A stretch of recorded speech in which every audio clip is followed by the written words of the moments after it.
to say welcome to our C.S. Lewis, The Great Divorce class. I have the book right here. This is my copy, the one that we purchased for the church. Probably looks a little bit different than this one. It is, I think, a very exciting discussion opportunity for us all. In fact, this whole class was meant more as a discussion, not as like pure lecture format. So what I want to encourage you to do is I want to encourage you to, in the YouTube comment section below, make some comments. If you're interested in this class, if you're involved in the class in any way, shape, or form, even if you're not reading the book, I think there's value in this, so you could feel free to discuss it. And if you do comment on the YouTube video, I will be looking at it, and I will be commenting back as fast as I can. So that's really what this was meant for, as a discussion, kind of a spiritual textured discussion.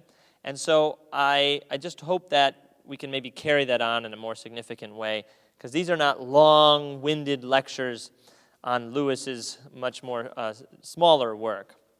Now, as I prepared for this class, I began thinking about my reading of C.S. Lewis. C.S. Lewis, I have probably read more from him than any one singular author besides him. I was thinking about it. I've read at least 12 books, maybe 14 books, and many articles on top of that about Lewis, or books about Lewis, and I had an entire class at seminary on C.S. Lewis's philosophy. And so I've spent a lot of time on C.S. Lewis. I was thinking there's only one other author that could come close, and it's a history of philosophy, a 9-volume set, and I'm not even done with it. It's taken me forever. But that might be one thing that comes close. But Lewis probably wins the day. And part of the reason is some of the books I've read twice or am reading twice. If you're a parent, or even if you're not, or you're older and your children are graduated, I would love it if you would read the Chronicles of Narnia fiction books. They have so many great lessons on theology and philosophy and life in these books. And so I'm going through them the second time with my children this spring break at this time. And so my thought world has been dramatically impacted by C.S. Lewis and his thoughts. So I've kind of inhabited it. And that's kind of one of the main points of this first mini lecture that I want to chat with you about. Why do all of us need, or how do all of us have, a thought world that we participate in? Another way that some scholars talk about a thought world is to have, they use the word social imaginary. In this case, how does a community participate in a much larger world of thoughts and ideas and of symbols, books, authors, forces, driving forces in an economy? All of those things play a role in the way that we navigate life. And so every last one of us has a thought world, whether it's the television shows we're watching, the books that we're reading, but maybe even more so, there's significant images and significant ideas that come to the forefront that help us to navigate certain portions of our life. We notice even something like this in reference to the Bible. In Deuteronomy 6, 4 through 9, we have the classic Shema. It says, "Hear, O Israel, the Lord our God, the Lord is one. Love the Lord your God with all of your heart, with all of your soul, with all of your mind, and with all of your strength. And these commandments that I give you today are to be impressed upon your hearts, and impress them upon your children. Talk about them when you sit at home, when you walk along the road, when you lie down, when you get up." In other words, these great commandments in the Bible are supposed to be thought about throughout the day. You're supposed to inhabit the thought world of Scripture in order to develop God's ideas and develop God's wisdom in your life.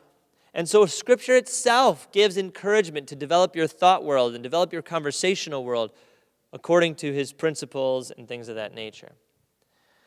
The reason why all of us need a thought world, a place where ideas and figures and values are understood and thought through, is number one, so that we can have a common language from which to converse. For the church, Scripture really is that common language, or at least the actions that we're doing. Jesus Christ's life, death, and resurrection provide a common language, a jumping off point from which all of us can sort of navigate language, navigate meaning in a community. Another reason why we need a thought world is so that a thought world or a social imaginary offers a range of ideas, characters, and templates from which we can live our life by. One of the examples I like to use, and by the way, we will be getting to the book in a little bit, but this is the reason why we need a book like this. When we look into the scriptures, we see examples of individuals. We see the great example of Abraham in trust of God, but we also see negative examples, such as Saul, the first king of Israel. And it ends up turning his heart away from the Lord. And then we see David come along, and his heart is warm and vibrant for God. And I think that when a community has a common set of examples, they can develop their thought life in such ways as we can push away from the example of Saul and we can draw towards the example of David. We know what we're going after. And so having characters and templates and ideas is so important from which to know how to live our life by. We might say that these sorts of ideas and figures can become part of us and help us to make decisions. They're even a lens. To go a little further, they're a lens for how we think about who we are. As soon as you can see the events and ideas in a book and you can sort of compare your life by them or say, is there goodness there? You can say, I want the goodness that I find there, and I want to develop my life according to that. That's what this thought world, this backdrop of ideas and figures is so important for, because then you can say, how am I supposed to live my life? It helps us to evaluate what really matters. And these thoughts and these stories and these characters in this book and in the scriptures and more help us to reflect on these things, and they affect our lives in more ways than we may initially imagine. Now, I want to give an example of this. Traditional Christianity. So classical Christianity from the first 500 years of the church onward, or that first 500 years, that developmental period is so important. That period and the groups that have sort of kept with that period in some ways have found ways of inhabiting a thought world that is continually developing, continually adding the good characters and the bad characters in ways that help the church to navigate life as well. So Christianity has scripture, it has song, it has community. These are the sorts of thoughts and images and ideas that are affecting us. We also want to add that Christianity through the centuries didn't just say, here's my Bible and I'm not going to think about anything else. The fact is, if we weren't going to think about anything else but what's in the Bible, we wouldn't be reading this book and checking out its ideas. The church of the first 500 years and 1,000 years and even 1,500 years said, we want the heritage of Christian living, not just from the biblical period alone, which is the most important period, but even after that, as Christians reflected on the scriptures and they thought about how to live faithfully in light of it, especially as they came across new challenges. They'd go back to the Christian leaders, they go back to the scriptures and say, how can we live in light and do better as a result? And so the church is sort of beginning to add this idea of changing by addition, not by subtraction. So in other words, as more stuff took place, as more ideas came in, they said, let's gather them in, let's receive them, both the bad ones and the good ones, so that we can know the bad, but we can also affirm the good, and we can think along with those people. And so the tradition of the church grew, the ideas of the church grew, the institution of the church grew as well. And so their thought world is still to this day an incredible world to inhabit and to learn from. Now, why does this matter? I think it matters, again, not to lose sight of our heritage and our past and that thought world to converse well with.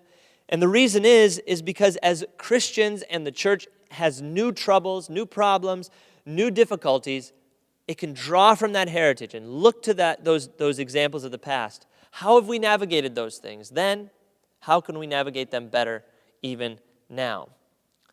So traditional Christianity, I'll give you one example of this.